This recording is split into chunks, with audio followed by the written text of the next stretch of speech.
I am. Hey everyone, this is Jim Grzanzio from the Oracle Groundbreakers team, and we are in Hyderabad, India, and this is at the Sangam 19 conference, and I'm here with Simerjeet Singh. Simerjeet, welcome. Thank you, Jim. It's a pleasure to be here. Simerjeet, you were the keynote speaker just a few minutes ago. In the room, there were 600 or 700 people in there, full room, and you talked about how to thrive in a stressful and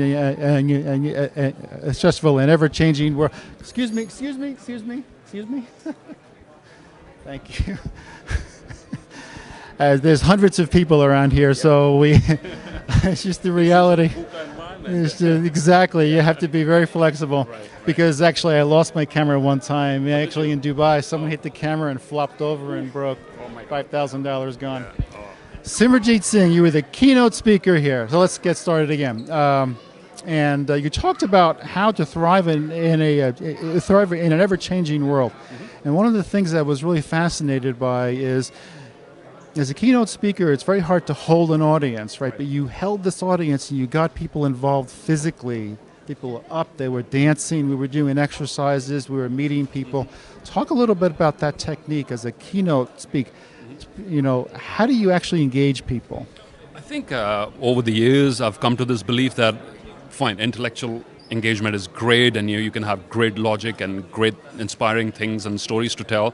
But especially in a long 2-day conference like something like this, people need to, if the state of the mind, which is connected to how you carry your body, if you've been sitting there for too long and if you don't make them move around or interact or break their ice or change that vibration, change that energy, so to say, you don't get very good results. You have partial engagement, you have engagement at a surface level. So these techniques are just to get to break the ice, to get people comfortable, to give the signal that, hey, it's okay to be relaxed and it's okay to open up and it's okay to share and it's a casual setting, it's a conversation. It's not a something I will do to you exercise, it's something we'll do together exercise. We have fun as we do it. And that's basically, getting the learning spirit up and running once again. As kids, we enjoyed hands-on stuff more and stuff that was fun more than just listening to someone else. So that's the whole idea behind that. Well, it was very interesting. One of the exercises that he had us do is we had to meet people. Like we had a timer, just like 1 minute or so, we had to meet as many people as we could. But what I noticed about this, and I was observing not only myself but others as well, as you're meeting, you're forcing yourself, almost like speed meeting, right? Mm-hmm. You're having these little micro conversations with people. Hi, I'm from Jim. Well, actually, I'm from New York. Oh, you were from New York too. Right. Blah, blah, blah. All of a sudden, you're connecting with people. Yeah. Exactly, and it took place immediately, just like that.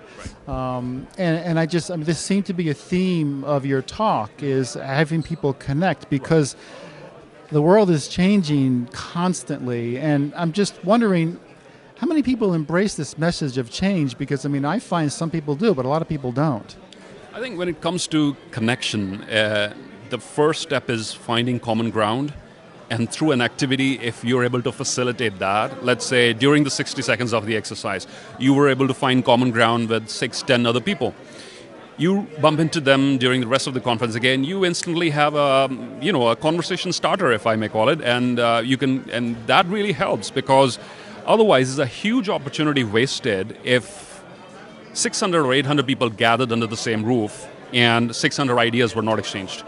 Then they go back poorer because they did not initiate a conversation. So I feel every conference organizer, everyone who's putting together a conference, should pay attention to this, to create a safe space where people can open up, network, and take away something credible, not only from the people on the stage, the presenters and the speakers, but also from each other. Because there's so much peer-to-peer learning happening, so much of wealth of information with people sitting around them. We need to do away with the system of just spectators, and we need to get them involved, and I think the results would be far, far better. It's interesting. You also spoke a lot about entrepreneurialism and thriving in the world, and you're an entrepreneur yourself, and you had a very interesting story about changing careers and embracing risk. So tell me a little bit about that. So my story, my transformation was triggered by boredom. And that's what we talked about today in today's program as well. Once you master a certain domain, once you think you've learned enough, you've been in that line of work long enough, and there's no new challenges, and you've started resisting change, boredom kicks in. Boredom kicks in, and you do all sort of stuff that you resent later. So I was lucky to be able to pinpoint that at 28, at the peak of my hospitality career, and say, it's not fulfilling me anymore. It's not challenging me anymore. There must be something more that I can do. And I think that sort of quest led me to different answers. And to finally, in 2007, when I quit my job and I moved back to India and I reinvented this whole thing, I pressed the reset button on my every aspect of my life, my physical, what diet I'm on, what do I eat, my exercise, my skill level, sort of everything radically changed. And I had no clue about this new line of work that I stepped into. But I'm happy to say, over the last 12 years, I was able to acquire all those skills, and it's been a wonderful learning journey for myself, and I'm glad I undertook it. Well, actually, I'm glad to hear that and I'm actually also glad I was in your keynote because we have to remain flexible out here doing this interview, and so. But that's what I wanted to capture, actually, is the dynamic nature of this conference. There's hundreds and hundreds of people here, and they're focused on technology. Now, these people, in general, are used to more change than, say, maybe other professions, because things change very, very rapidly in high tech. What about other audiences that you speak to? Do they also embrace change? Are they also embracing techniques to deal with that, or are they a little bit harder to reach? I don't think it's an option anymore to not to respond to change or to not have it on your radar. What are the new challenges coming across? I'll just touch upon what we talked about networking earlier. The real world needs to mirror the social media world. So we have a parallel virtual world which is moving faster, and there's hundreds and millions of conversations happening at the same time together. However, in the real world, we still are running with the industrial age mindset of how to go about a conference. So not only technology, but I think every industry needs to see that their real world is mirroring this bold new world of technology, of a connected world, of new and bold ideas, of humanity dreaming of going to Mars, and all those sort of new exciting things that we're coming up with, because it truly is the age of innovation and ideas. If the last century belonged to manufacturing, thanks to people like Henry Ford who perfected the assembly line system, this century is about ideas and innovations. So no industry, I believe, can afford to not pay attention to what sort of new ideas are emerging, and not respond to them. So as much as for technology, I mean, they are of course the initiators. They are they kickstart this process. But I think whether it's manufacturing or government or education or public policy or whatever, we all need to reinvent. It's high time, I believe.